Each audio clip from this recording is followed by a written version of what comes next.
Hello, student of class 9. Good morning. Myself, Soros Vastu, started going to teach you polity. Today is the part 5 of chapter 1. Okay, arguments for democracy. China's famine of 1958 to 1961 was the worst recorded famine in the world history. China में 1958 और 1961 के बीच जो भी कुछ हुआ था वो पूरी दुनिया के इतिहास के लिए बहुत बुरा था.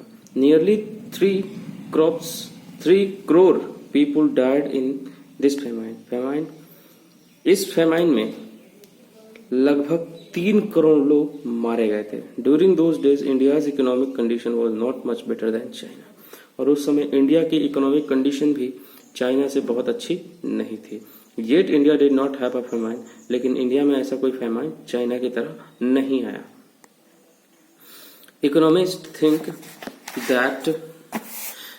think that this was a result of different government policies in two countries. लोगों ने ऐसा देखा कि ऐसा इसलिए है कि चाइना में गवर्नमेंट कुछ और करती है, यानी कि चाइना में गवर्नमेंट की पॉलिसी कुछ और है और इंडिया में गवर्नमेंट की पॉलिसी कुछ और है. Okay, this existence of the democracy in India made the Indian government respond to food security in a way that the Chinese government did not. India में गवर्नमेंट ने फूड सिक्योरिटी बिल लागू कर दिया था, जबकि चाइना में ऐसा नहीं हुआ था. फूड सिक्योरिटी का मतलब होता है सभी को भोजन की गारंटी. मतलब आज जो हम राशन की दुकानें देखते हैं तो ये एक तरह की फूड सिक्योरिटी के अंडर ही ये राशन की दुकानें हमें राशन देती हैं. Now clear? Okay.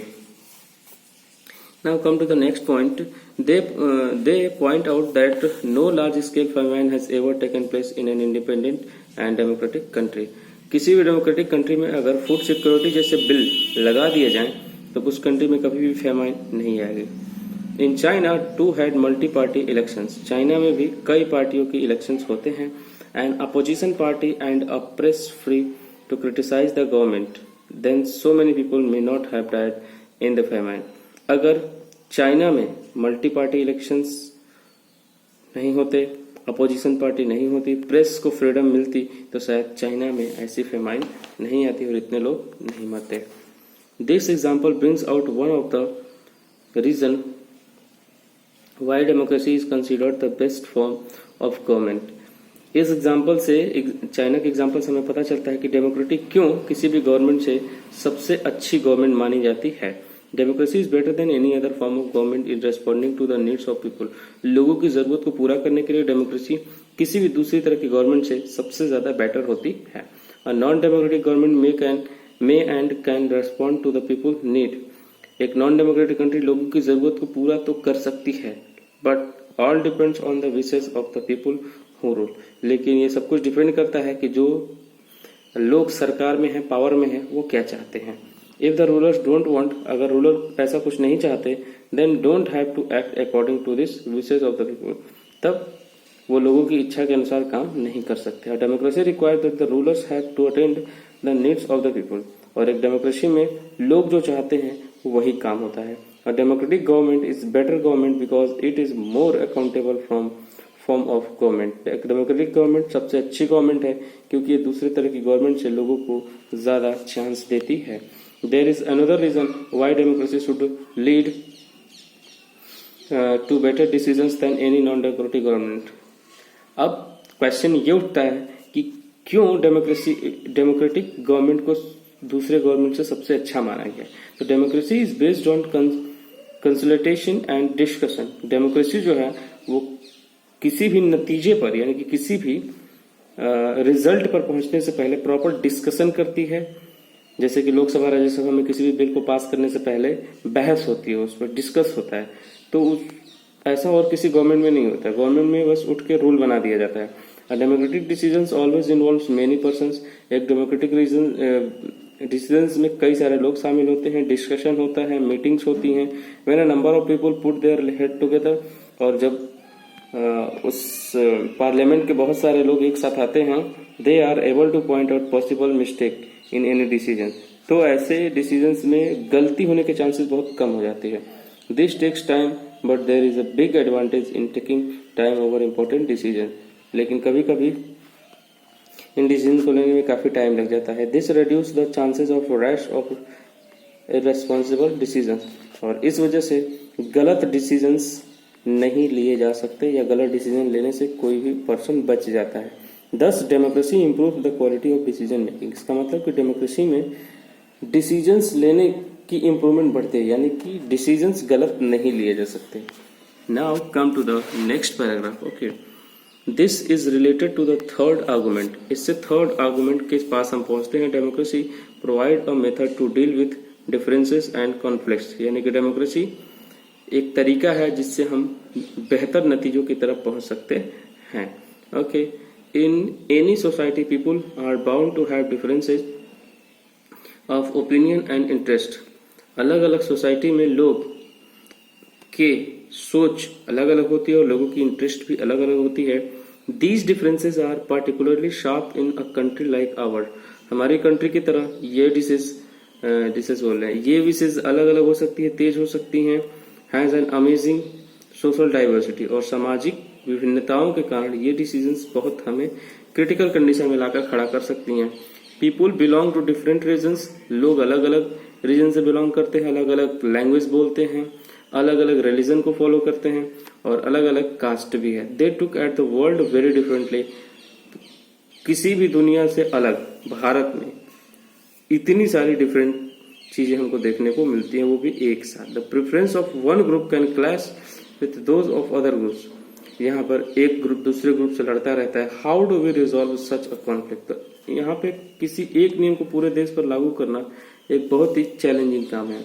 The conflict can be solve by brutal power, which ever group is more powerful will dictate its terms and other will have to accept that।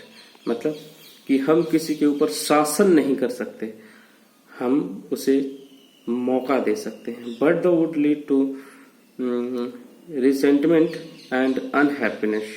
Different groups में not be able to live together. अलग अलग group के लोग एक साथ नहीं रह सकते बहुत लंबे समय तक। Democracy provides the only peaceful solution of this problem. तो डेमोक्रेसी एक ऐसा सॉल्यूशन है, पीसफुल सॉल्यूशन है, जिससे इन सभी लोगों को एक साथ रखा जा सकता है। In democracy no one is a permanent winner. Democracy में कोई भी परमानेंट विनर नहीं है, जो आज है वो कल नहीं भी रह सकता है। ओके, जो आज है वो कल नहीं भी रह सकता है। Okay,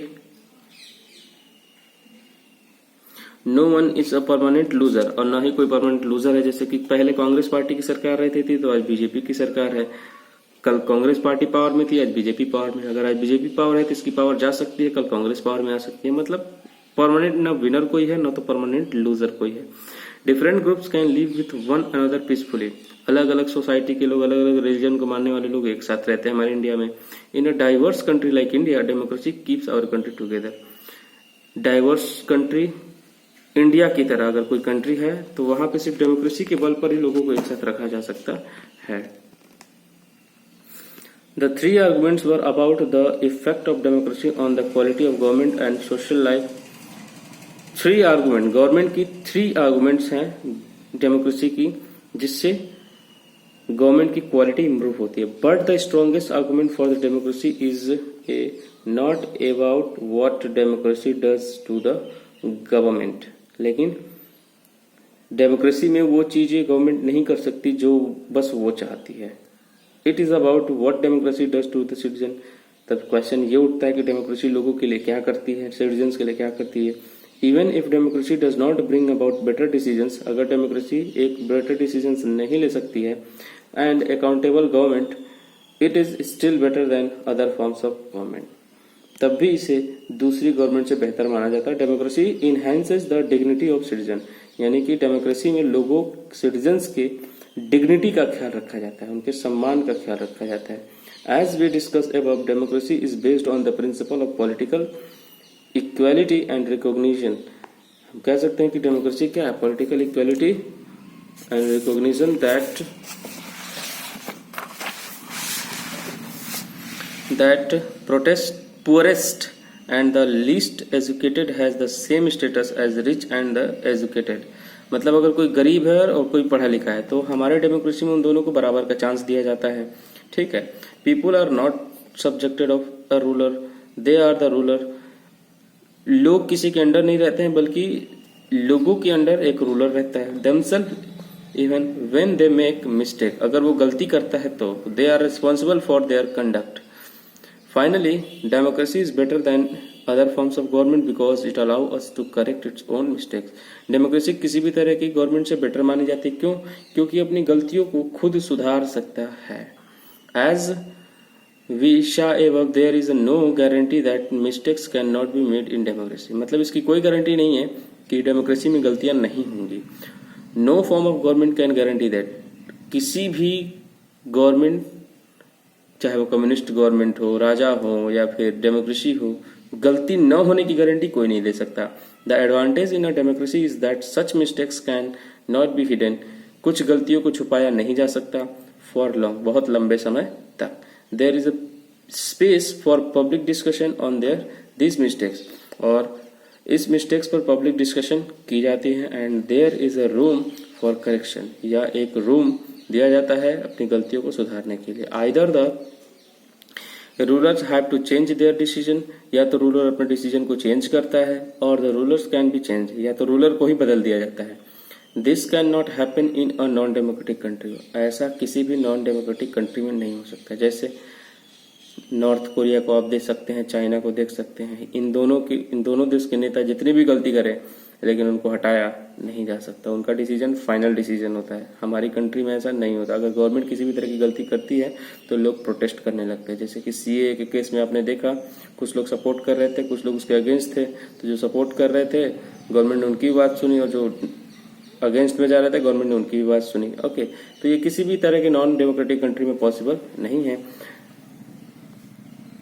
Let us sum it up. Democracy cannot get us everything. Democracy का मतलब सब कुछ नहीं है, and is not the solution for all problems, और न ही ये सभी प्रॉब्लम का एक सिंगल सॉल्यूशन है। But it is clearly better than any other alternative that we know. लेकिन ये किसी भी अदर गवर्नमेंट से ज्यादा अच्छी मानी जाती है। It offers better chances of a good decisions. इसमें अच्छे डिसीजंस लेने की चांसेस ज्यादा होते हैं। It is likely to respect people's own wishes. इसमें लोगों की इच्छाओं को ध्यान में रखा जाता है। डिफरेंट काइंड्स ऑफ पीपुल, अलग अलग लोगों एक साथ रह सकें, ये भी एक डेमोक्रेटिक गवर्नमेंट में ही पॉसिबल है।